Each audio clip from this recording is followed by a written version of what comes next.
Hey everyone, what's up? So recently I've been reading this series called Made in Abyss, and the thing about that series, what it reminded me of was that it takes like cutesy characters and put them in a situation that would otherwise be very horrific.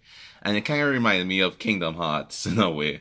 And I'll explain in a second, right? So what I mean by that, Made in Abyss has this unique storyline that is very complex and it has you going all over the place. And if you haven't read it yet, I'll tell you briefly. Okay, so there's this big like hole in the ground known as the abyss, and these kids have to go down in there to well, this girl wants to find her mom essentially, and but down there it's like a lot of horrors and stuff, and you can't just come back up it once you go down because of certain limitations and stuff. I don't want to really give you too many spoilers, but the series is horrifying. Like you have these cutesy looking kids that are placed in these weird situations that if any child was put in that, they would freak the hell out and probably want to die, you know? And, oh my gosh.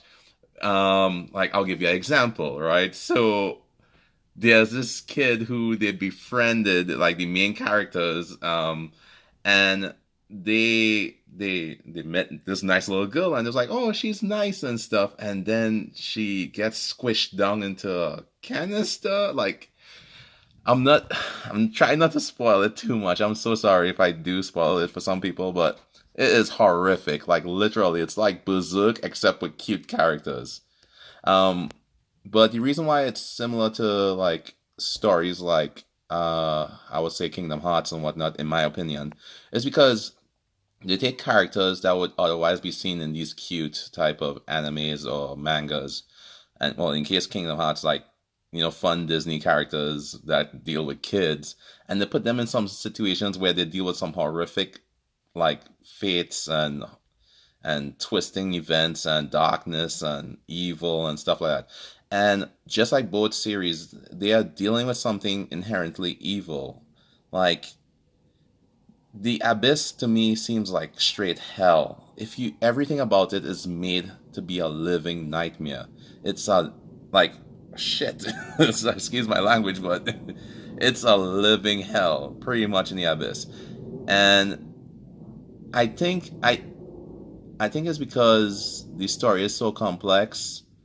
They did it in such a way to make it adorable, but at the same time disturbing. And I think that like the character design and everything was chosen to make it more disturbing because when you see the characters, as I said, they're drawn very cutesy. So when you see what's going on in destruction and stuff, it seems like it is a literal nightmare. So if you guys haven't checked out Made in Abyss, you should because it's a very like if you like Berserk, it will definitely rock you one way or another. But the story is kind of strange. Like I don't know. To me, it feels like the story is kind of confusing and convoluted. There are some things that are revealed later on that make sense, but then it feels like some of it is just like filler stuff. And again, maybe it's from you have to think about it like from the aspect as a child, like how would a child interpret certain things. So I guess if you look at it from that angle, it's really good because again, certain things that happen or certain things that play out, you have to remember these guys are kids. Well, one of them is a robot, but we don't know how old he is. But like he acts like a kid too. So going from that angle, I could see how certain things would play out the way it does. But yeah, you guys definitely check it out. If you haven't read it or watched the anime, I'll say definitely the anime is worth checking out too, but definitely read the manga. And the main villain in this thing is horrific too. Like I really think Made in Abyss is like hell on earth. I think Kingdom Hearts is similar to it because of the convoluted story and the complex storyline. But Kingdom Hearts doesn't get nearly as dark as that thing does. But it's still dark enough for me to think about Kingdom Hearts when I look at Made in Abyss. So if you guys read it, what do you guys think? You think Kingdom Hearts and Made in Abyss are similar in some ways in terms of character designs? And if you've read the Made in Abyss series, what do you think is going to happen in the end? I think the mom is a bad guy. I'll just say that. No spoilers. Ding.